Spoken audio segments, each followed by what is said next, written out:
We've got a question here. Should men be allowed to compete with women at the Olympics? This is a contentious issue. I just wanted to start it with, I've got no issues with people. If you want to transition, identify as a man or a woman or whatever you want to identify as, get surgery. If you're, your life, your choices. I've interviewed transgender people on my channel before, and we'll do it again.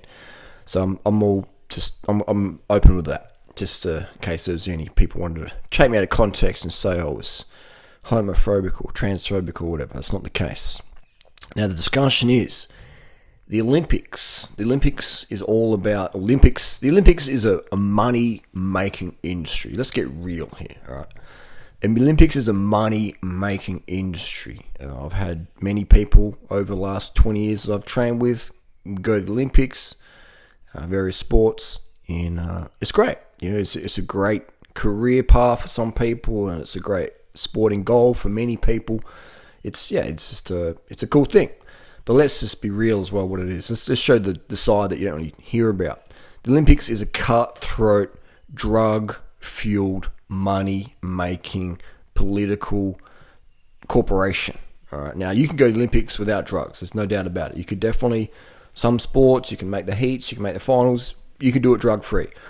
But if you want to win Olympic gold in the mainstream sports, especially weightlifting, swimming, then yes, you need performance-enhancing hormones. At that level, the weightlifting, it's about swimming, it's about the red blood cells, it's about hormonal manipulation. Hormones being EPO, erythropoietin, hormones being insulin, hormones being testosterone, estrogen, progesterone, DHT, DHEA, these hormones that are exogenously, aka introduced into the body via pharmaceutical products, etc. Right? It's about drugs. Drug-fueled performance makes champions. The household champions are drug-fueled. They are genetic freaks. They have put in an insane amount of work, and they have all used performance-enhancing drugs at the top level. Now, the question here, is it fair that Laurel, who was born as a man and transitioned, I'm not sure what transition means, it's different things to different people, but now identifies as a woman, as a female. Now, he is at the Olympics in Tokyo. He's competing against the other women, and he's set to maybe get a medal. Is that fair? Yes and no. I'm going to come from a few sides here.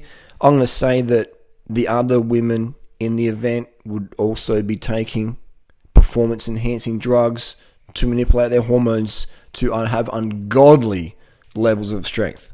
I would bet my life on it, in my opinion, that none of the Olympic gold medal winners or world record holders in powerlifting are clean. By clean, I mean zero exogenous hormones in your body introduced. Not at the time of competition, but in the months preceding, at least a 12 months preceding. I think it's impossible, in my opinion, to win Olympic gold medal in powerlifting, weightlifting, clean. All right. So the fact that Laurel has a testosterone level, we don't know what his testosterone level is, but the standard, they say you got to have it under 10 or about 288 nanograms per deciliter. That's the cutoff, apparently, for men, women. Men, women. What can we say in 2021? What words can we use? So for what's the word? We use it M to F, man to female, male to female. So if you're an M to F in the Olympics weightlifting, you can have a testosterone level of 288. That's your max, all right? And if you're a woman, you're maxing out at 70. Like, if you've got a T level of 70 as a woman, you are a freak, all right? So already at the lowest end of, what is considered hypogonadism testosterone, you can have a level of 288. That's the max you can go, which is still a very high level compared to the women that you're competing against. Plus, you've been a man for 10, 20, 30, 50 years, wherever. So you've got bigger hands, You've got more muscle. You've got this years of having testosterone flowing through your body, training with testosterone, lifting weights with testosterone, and now the levels are lower. You still retain a lot of strength and muscle that other women would have to take steroids to get themselves up to. So I'm thinking it's sort of semi-level. It's sort of semi-level. I'm not a competitor there, though. I would let the women decide. The women, if it's up to them, hey, if you're happy with this guy coming along saying, hey, I'm a woman now, I'm going to kick your asses in weightlifting. If you're happy with that, then that's fine. But if you don't, women, you need to speak up. All right? You need to speak up. You need to speak up. But I think it's, the Olympics is not about fairness. The Olympics is about winning. All right, winning at any cost. So if you can't win in the men's, some guys are going to go, well, I want to win, so I'm going to have to become a woman to win, and I can do it that way. So everyone has their own reasons for things, but yeah, no hate to Laurel. I think if I was a woman at that level, I would have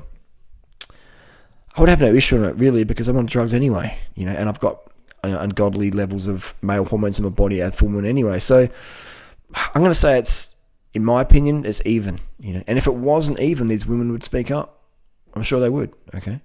So I would say it's uneven in college level where the women are most likely natural and these guys that come along and just clean it up. And I'm just like, that's not fair. There's not many girls out there in collegiate running races in the US who are taking drugs. I mean, there'd be a few, but, most would be natty to some degree. But then you've got a guy who's like 17, peak levels testosterone almost, and he's going to come along and win the 400. That's not fair. That's not fair. But, what's fair is an enhanced woman competing against a natty guy. That's potentially fair. But at the end of the day, it's not for me to decide the rules. I would say it's up to the female competitors to say, hey, we're happy with this, or hey, I'm not happy with this. All right, women out there competing, you need to speak up. You need to say, we're not happy with the conditions here. This is what we think. So we can, as media, we can say blah, blah, blah, blah, blah, but it's up to the women on the day to say, I don't want to compete. I'm going to put my bike down. I'm going to put my weights down. I'm going to protest against this. And women, for them to unite against it, if they think it's a bad thing. Obviously, they don't think it's a bad thing because they're not protesting. They're not. I don't hear any women speaking up about it. So the women are okay with it. I'm okay with it. So I think that's one way to look at it. We're not looking at it like, but we live in a world now with free speech that's sort of suppressed a bit. But as you're an Olympic, it's a tough one, isn't it? Because what if you're the only woman, all the women out there are against this guy competing with him? I'm just being hypothetical here. What if you're the woman out there who's like, I don't like this, and the girl's like, yeah, I don't like it either, but you're all too scared to say, hey, we're not going to compete because what will happen if you do that, you'll never, ever be selected for Olympic level competition ever again. You will be struck off the list because you now are going against the social narrative. So you will never be sponsored ever again. So you will basically be bankrupted from a sponsorship and Olympic selection criteria if you say, hey, I don't want to compete with a man, a biological male. You will be blacklisted. So understandably, these women, maybe, I'm just being hypothetical here, are in fear of speaking up, in fear of sharing their feelings, which I think as Olympic athletes, you should be able to speak up about things that are quite serious. I think it's quite serious, but at an athletic standpoint, it's a serious discussion that people should be able to freely speak up without repercussion. We shouldn't punish honesty, but we do that anyway in society. So that's about it. With age, hormone levels decline, etc. And then there's a question of, is it fair for a 40-year-old guy, 40-year-old 400-meter runner takes testosterone to bring his levels up to compete with the 20-year-old guys? Yeah, I think it's fair. As long as the guys who are 20 are happy with that, then it's fine. But that's just how it is. But then people say, oh, you're 40, you shouldn't be Olympic athletes anyway. You should be at home looking after the kids, or you should be fat like Homer Simpson on the couch, So yeah, I mean, this is the world we live in. Yeah, everyone has an opinion, and now social media, anyone can have a voice. That's why you listen to me. There we go. That's the deal. What do you think? I think the women should speak up. But the question is, can they speak? And now here's another one. No one's talking about. Is Laurel the only man in the Olympic finals weightlifting? Maybe there's other men, because you can be a man and compete with the women at the Olympics, and you don't have to disclose it. Right? You don't have to disclose it. So, and that's happened before. We've got people out there who've competed in the Olympic Games, etc., World Championships, and they've been men, and they've won or medaled or been up there, or maybe not, but they've competed under the radar, public radar. The IOC knew about it, but they're not allowed to say, hey, this guy's actually a man, blah, blah, blah, blah, because that would be considered discrimination. I think that that's interesting. That's a very interesting one. That's another whole topic. If you're going to compete as a man, as a woman, should you tell people that you were a man? Do you have to tell them? I mean, it's like, that's another question, isn't it? A lot of rabbit holes we could go down. Maybe we could get Laurel on the podcast here.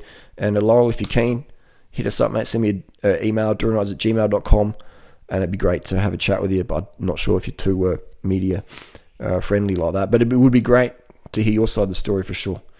But these topics deserve discussion, and discussion we can learn how people feel, etc., and then build rules from that.